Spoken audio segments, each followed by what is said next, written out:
Chegamos no mês de novembro, talvez não tão badalado quanto o Outubro Rosa, o Novembro Azul nos lembra da saúde do homem. E aí a nossa produção ligou para o Cron e falou o seguinte: precisamos do Dr. Renato aqui, médico oncologista, para nos ajudar a falar um pouquinho mais sobre a saúde do homem e até desmistificar se é fato ou fake que o homem é um pouquinho mais relapso com a sua saúde. Doutor Renato, bom dia, prazer tê-lo aqui conosco. Bom dia, Aline, bom dia a todos, bom dia, Moisés. Bom dia, Renato. É um prazer enorme estar aqui de novo com vocês e para falar de um assunto tão importante que é a saúde. E aí, é verdade? É fato ou fake que o homem deixa para depois? Pois então, Aline, eu acho que é fato, né? Isso aí está estatisticamente comprovado. Eu acho que realmente o Novembro Azul ele não é tão badalado quanto o Outubro Rosa, mas é algo que a gente tem que mudar, né? Porque sabidamente, os homens vivem menos do que as mulheres têm uma expectativa de vida maior do que os homens, porque elas se cuidam, né, do ponto de vista de saúde desde cedo, né? A mulher, quando começa ali o seu ciclo menstrual, reprodutivo, ela já tem o hábito de ir regularmente no ginecologista, né? E a gente sabe que hábitos se criam, se adquirem, se perpetuam, né? E isso faz a diferença a médio e longo prazo. O homem não. O homem vai no pediatra, né, durante ali a infância, pré-adolescência, adolescência. Teoricamente, existem protocolos de saúde que indicam que mesmo na idade ali de adulto jovem deveria se manter um acompanhamento clínico anual de rotina, mas o homem não faz isso.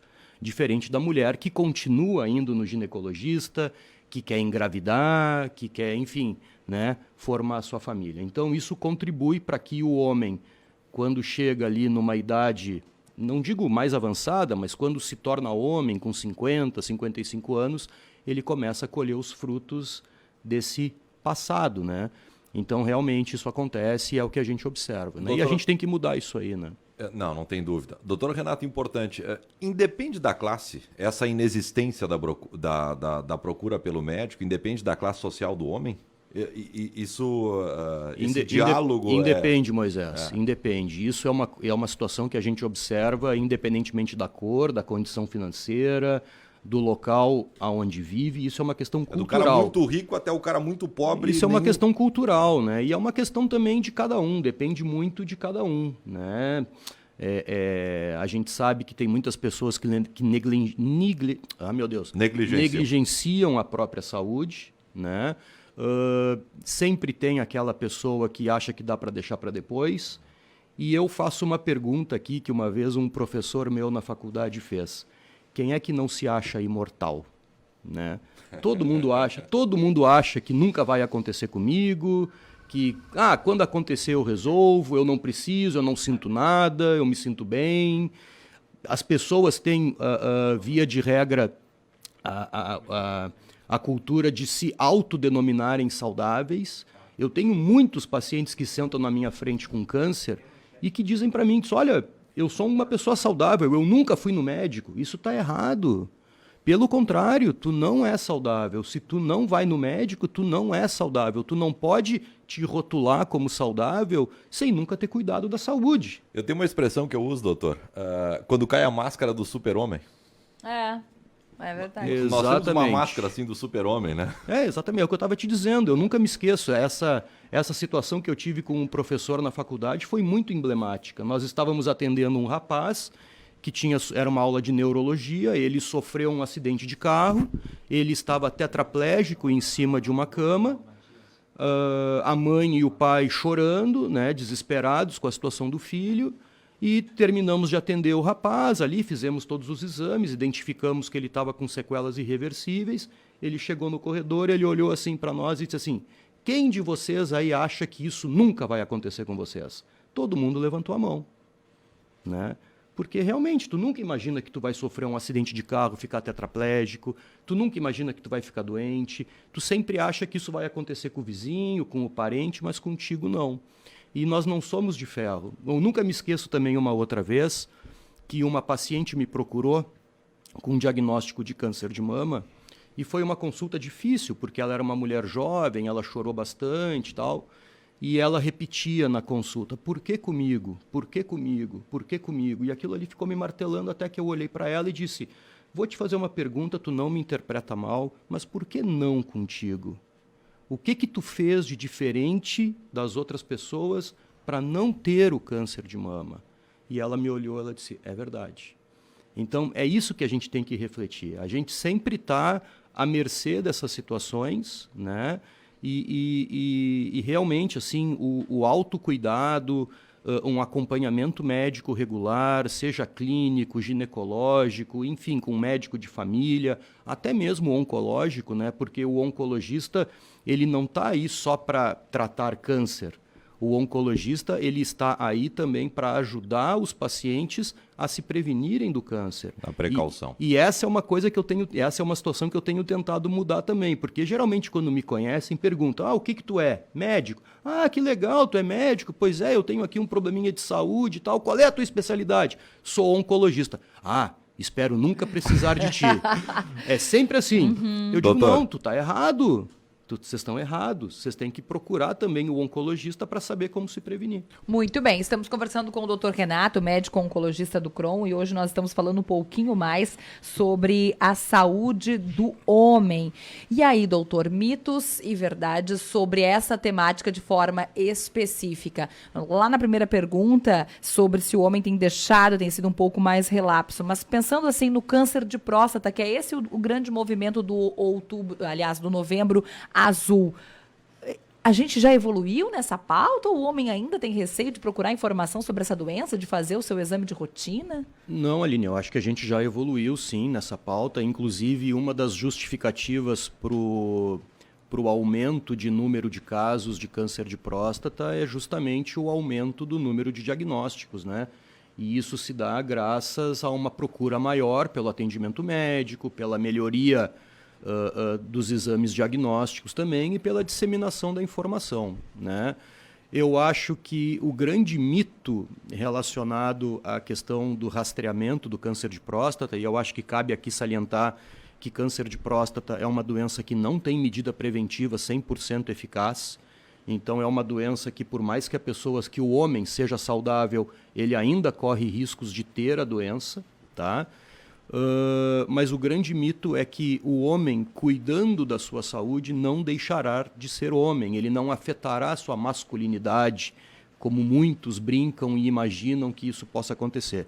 Pelo contrário, às vezes e muito frequentemente, a doença, o câncer de próstata, pelas sequelas que a doença traz e principalmente pelas sequelas que muitas vezes o tratamento traz, isso afeta muito mais a masculinidade.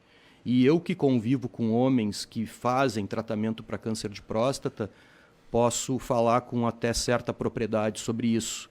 É muito complicado para mim, como oncologista, ter que indicar um tratamento que vai afetar substancialmente a qualidade de vida do homem, né?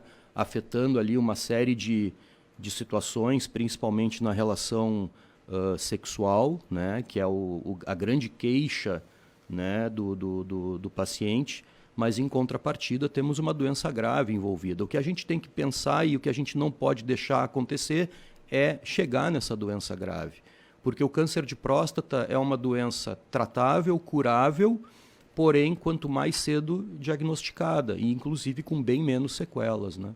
Tem sintoma? Tem. O câncer de próstata, Moisés, via de regra, é uma doença que tem uma evolução, né, dependendo de vários fatores, até certo ponto lenta, tá?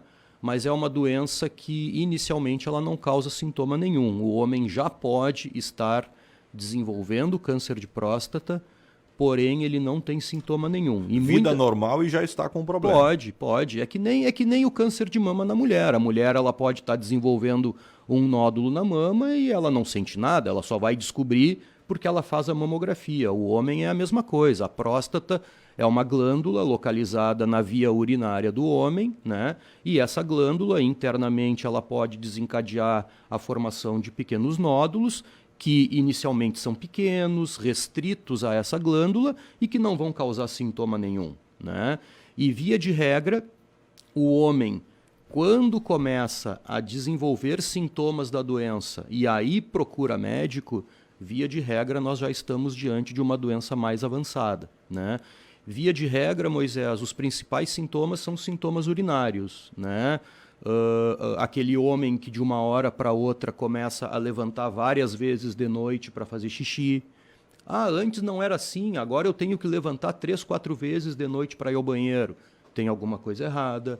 Dificuldade para urinar, né? Aquele homem que de uma hora para outra o jato da urina já não vem com tanta força, já não vem com o mesmo calibre, né? Aquele jato que de uma hora para outra desvia. Eu até brinco em palestras que aquela mulher que chegar em casa e falar para ti, meu amor, tu tá errando a mira, vai no urologista.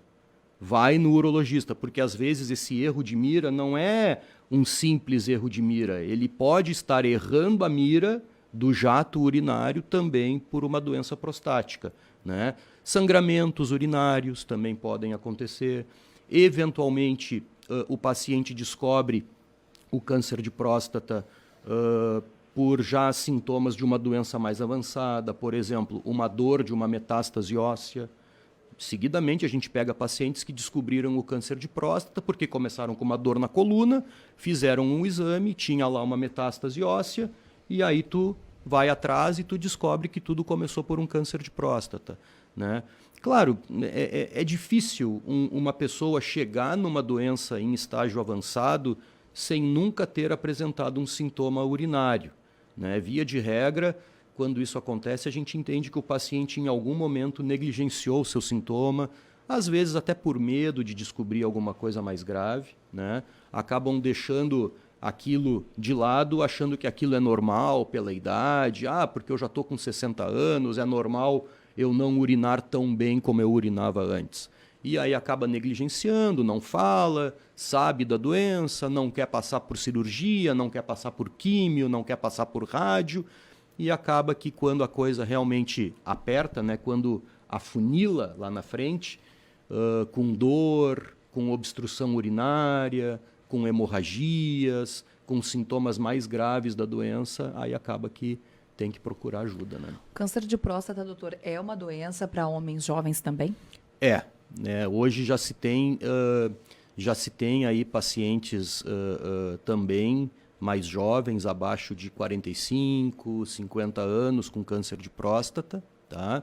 Não é tão comum quanto o câncer de mama na mulher. A gente tem observado mulheres jovens, né, com câncer de mama. No homem, o câncer de próstata em homens jovens não é incomum, mas não é tão frequente assim, né?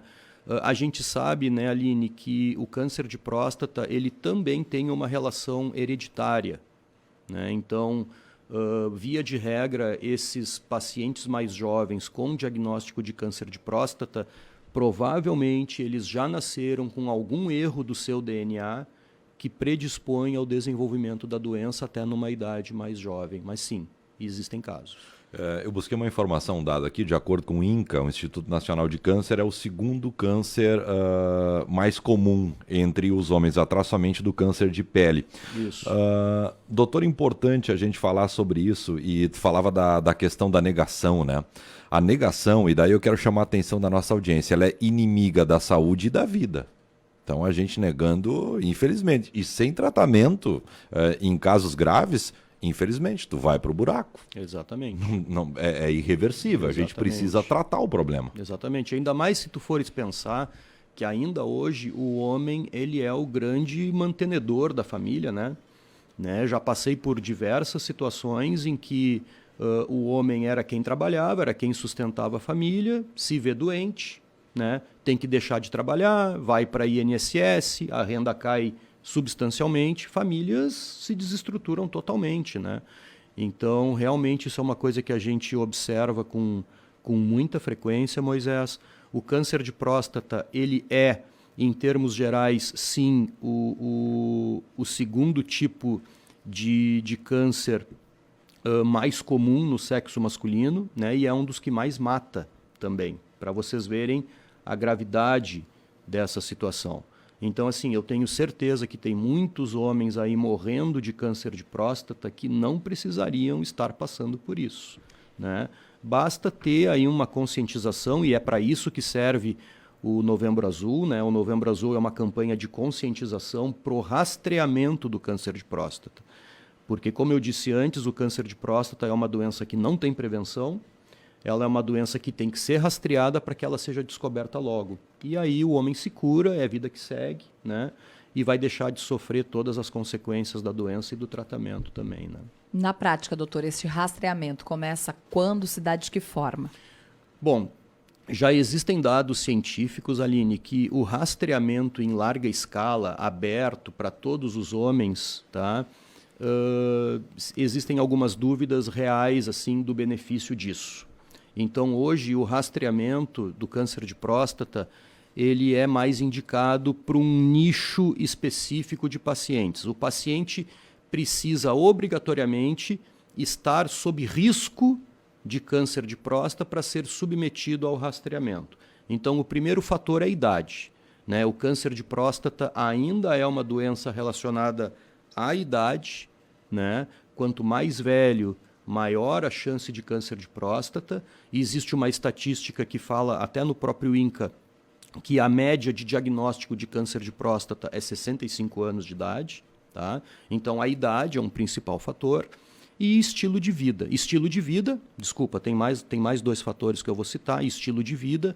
Então, a gente sabe que o peso, o excesso de peso, o acúmulo de gordura abdominal, isso gera um metabolismo totalmente diferente do organismo masculino, e isso pode contribuir para o desenvolvimento do câncer de próstata. Então, homens de maior idade, acima do peso, sedentários, que não têm um estilo de vida favorável, também estão sob risco e por isso precisam fazer o rastreamento.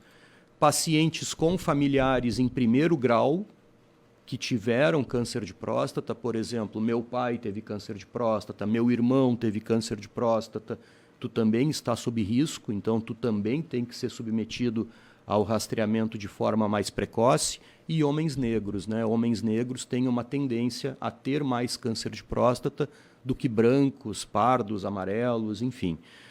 A gente recomenda que todo homem, né, quando dentro dessa categoria de fator de risco, inicie o seu acompanhamento urológico a partir dos 50 anos de idade. Eu acho que é uma idade adequada, pelo menos é o que se recomenda. Pacientes com fatores de risco já relacionados a uma possível hereditariedade, né? Parentes em primeiro grau também com câncer de próstata e negros, a gente recomenda começar aos 45 anos de idade. Um exame de PSA, que é um exame de sangue simples, mas que não substitui o exame de toque, né? O exame de toque ainda é o principal exame diagnóstico de câncer de próstata, associado ao PSA e, eventualmente, associado a exames de imagem. Essa coisa de que eu fiz meu PSA, está normal, eu não tenho nada, está errado. Porque o câncer de próstata, muitas vezes, ele está se desenvolvendo e o PSA é normal. Assim como, às vezes, o PSA ele pode estar alterado e não necessariamente o homem tenha câncer de próstata, né? Então não dá para se basear só no exame de sangue. O exame de toque é o mais confiável. Na verdade, Moisés, é o conjunto, né? São ferramentas que a gente tem e essas ferramentas a gente insere dentro de um contexto, e esse contexto é que vai me dizer se está tudo tranquilo ou não, né? Mas realmente, tu tocar a glândula, assim como a mama, né? A mama tem que ser palpada, né? A diferença é que a glândula do homem é interna, a glândula da mulher é externa. Então ela tem que ser palpada, e essa palpação diz muita coisa. Só uma última informação, e daí a gente já pensando em um tratamento. Não adianta ir procurar o Crohn, tu precisa procurar o urologista, faz os exames. O Crohn, ele trabalha somente com tratamentos. Na verdade, assim, o Crohn ele trabalha com orientação em termos de prevenção, né? Se um paciente me procurar para fazer PSA e toque, eu não vou conseguir ajudar ele como o urologista ajuda, porque tu palpar uma mama, tu fazer um toque de próstata, tu tem que ter curva de aprendizado, tu tem que ter experiência, e não é meu dia a dia fazer isso. Então, se um homem me procurar para fazer rastreamento de câncer de próstata, realmente eu vou orientar que procure o urologista, né? Então, a gente faz esse trabalho de orientação, a gente faz esse trabalho de identificação do paciente que realmente precisa ser rastreado, né? Orienta exames, mas principalmente, assim, 99% das vezes, a gente fica mais atrelado ao tratamento, à orientação de tratamento. Muito bem, poderíamos seguir falando, né? Falarmos mais sobre tratamento, mas é 9h04, Moisés Eli. Vamos para o café e vamos liberar o Dr. Renato Kramer. Renato, foi um prazer mais uma vez conversar contigo aqui. Imagino que a gente tenha orientado e essa sabatina ela é sempre fundamental para que os homens... Nós, né? Nós homens, e o Renato tocou num ponto importante, é desde a classe social, é desde o cara que é super bem informado até aquela classe da pessoa mais pobre, os homens não têm a característica de procurar o médico, não têm a característica de trabalhar a prevenção, e a gente vai ter que mudar esse jogo. Eu não sei como, mas vamos mudar. Eu agradeço a oportunidade, eu tenho certeza que é graças a esse tipo de momento que a gente tem aqui, que o meu trabalho, em até certo ponto, tem sido mais facilitado, e não só o meu, como de tantos outros. Tenho certeza também que é graças a esse momento que a gente tem conseguido ajudar muita gente, né? E eu acho até, Moisés, que de certa forma isso pode estar mudando, né? Eu acho que as gerações que estão vindo aí, a impressão que eu tenho é que elas têm uma certa conscientização um pouco melhor a respeito da questão saúde, justamente por isso, por essa sabatina que a gente faz todo ano, todo mês, de que é importante cuidar da saúde. Tá? Então eu agradeço mais uma vez a oportunidade e estou sempre à disposição. Muito bem, conversamos com o Dr. Renato, falamos um pouco mais sobre o Novembro Azul e os cuidados com a saúde do homem. Vamos fazer uma pausa? Vamos lá, conversar é fundamental, Aline. Falar sobre já é um passo Exatamente. extremamente importante. Você imagina o rádio ligado na casa de tantas pessoas, na empresa, e a gente falar sobre isso. Porque não vamos longe, num passado não tão distante, a gente nem pautaria isso aqui na rádio. A gente não tocava no assunto. Exatamente, porque é um assunto que a gente não vai pautar, gera um desconforto, parece que não é pra gente, né? Parece que é para um folheto informativo, que é importante, mas que sozinho não é suficiente, né? A gente precisa unir forças. Que bom que falamos. Paradinha para o café. 9h06, vem aí Independente Notícias, voltamos logo mais.